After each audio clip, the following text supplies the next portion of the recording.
What's up, guys? Today we've got something I'm excited to check out. This is Perlisten's D15s. So shout out to Perlisten for sending this over for me to review. So this comes wrapped in the nice bag, just like the bigger one. And there we have it. This is the same driver on the D215, except we only got one this time. You get the nice little Perlisten logo on the bottom, nice driver up front. I should also mention that these do not come with grills, so there are no grills for any of these subwoofers. So it is as it is. If you got kids or something like that, maybe don't let them get close to it because they might poke their fingers or you might accidentally kick it or something like that. This as well is also a THX DOMINUS certified subwoofer. There are 3 EQ curves for this, 3 presets. There's the THX mode, which goes down to 20 Hertz. There is the large room mode, which goes down to 16 Hertz. And then there is the small room mode, which goes down to 24 Hertz. And you can access that setting, or all the settings, up top with the 2.5-inch LCD touchscreen. But size-wise, we are looking at 20.5 inches wide by 19.5 inches deep by 19.5 inches tall. So it is almost a perfect 20-inch square. This is powered by a 2,000 watt amplifier. You get your service port, trigger, unbalanced RCAs, balanced XLRs, the main power switch, and then the power inlet. And again, this is THX DOMINUS certified. Okay, so this is just one of them. I only unboxed the one, but I actually have 2 of these in for review. Let's go ahead, get this thing set up, and I'll come back, give you some thoughts and impressions. I'm gonna be placing the D15s in my theater, one in the front left corner and the other in the opposite right rear corner. I'm gonna be pairing them with PSB PWM on-wall speakers.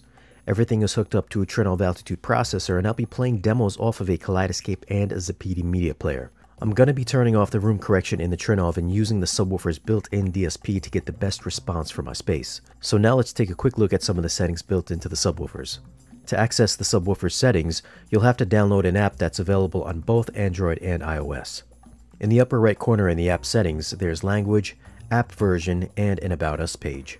Back on the main page, there's a group function which will volume gain attenuate according to the number of subs to the THX reference level. You can adjust the master volume from a -20 to a +12, and on the bottom you can see that I've got 3 subwoofers hooked up.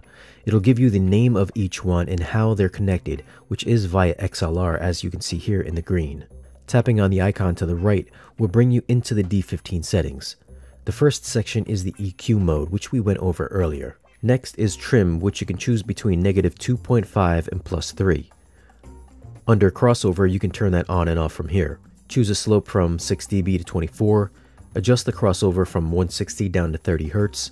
There's a phase adjustment from 0 to 270, time delay from 0 to 100 milliseconds, and you can change the polarity to positive or negative. The next section is PEQ, which you can turn on and off. You can adjust the frequency band from 16 to 200 Hz, change the Q from 0.3 to 20, adjust the gain from -20 to +3, and you do have 10 bands with 3 memory presets. So you should have no problems getting this dialed into your system. The next section is the input control. You can specify which input will turn on the subs. Use a 12-volt trigger per input and adjust the gain from a -6 to a +6 for the RCA and XLR inputs. Under setup, you can choose between 60 minutes and 5 minutes before the subs turn off. Adjust the auto on sensitivity between low, medium, and high. Adjust the LCD brightness. Check the firmware version. And the last option is reset all. And that is it for all of these settings. First demo we're going to check out is Ready Player One. It's got a ton of bass between 20 and 40 Hertz.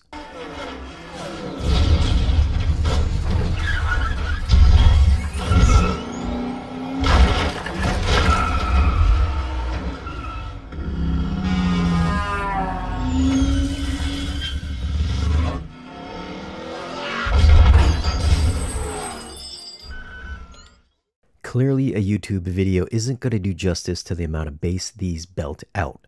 This has got a great mixture of heavy mid-bass growl from the engines, heavy impact from the explosions, and King Kong shows up at the end to fill in the deep bottom end while he's jumping off buildings. The D15s have got this heavy, thick, pressurized feeling about them that you could cut with a knife, especially when you hear the cars driving by. It's extremely clean without the lumpy bloat you might get with a lower-end subwoofer. When things would explode, there's an immediate wallop of pressure that made my drywall vibrate. Now, I will say that coming from the D212s, I felt that those were a bit quicker on the attack, but only by touch. The D15s I felt had a slightly heavier presence, which I kind of like more for these big action movies.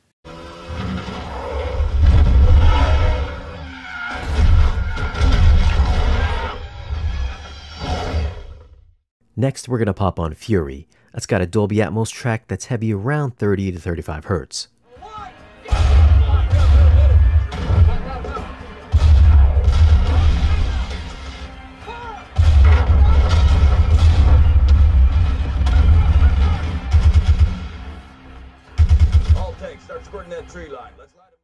Like I said earlier, I felt the D212s had a more immediate reaction when the machine guns and tanks would blast away.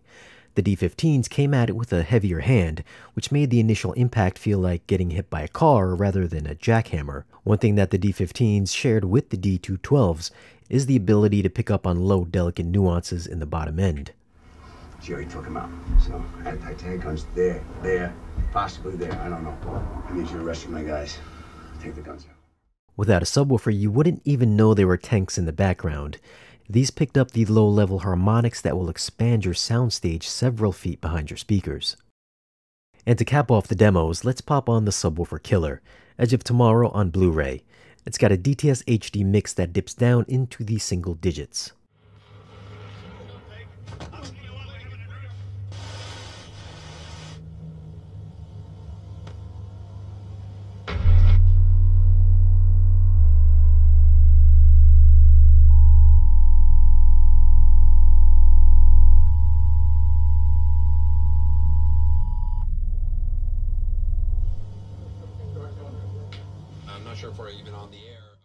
For a fairly smallish enclosure, I was getting some skin-tingling pressure. I didn't think these were going to go as low as the D212s, but they certainly did.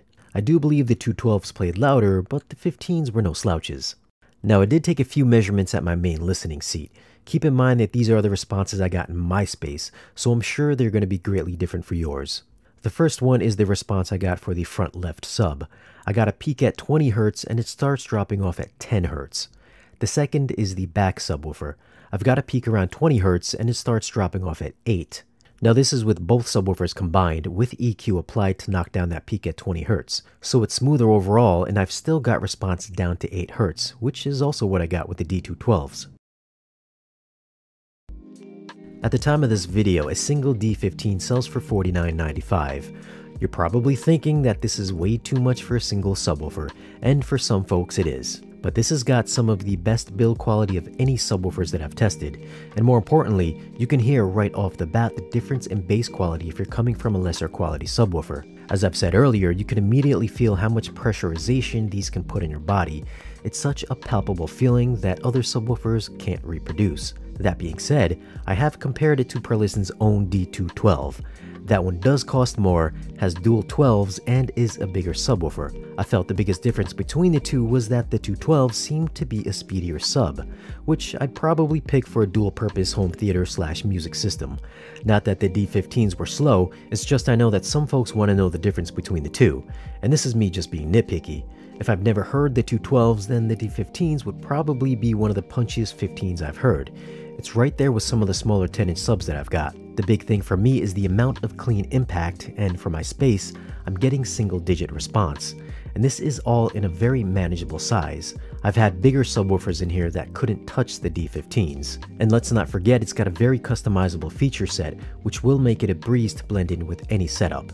With that said, if you're itching for a new subwoofer that's super clean and will shake your insides, the D15 might be your endgame sub, or it could be your gateway to something bigger. So what are your thoughts on these Perlisten subwoofers? Have you heard them and do you think there's something better? Leave a comment down below and let us know. As always guys, thanks for watching. Don't forget to like this video if you found it useful and subscribe if you haven't already. And we'll see you again in the next video.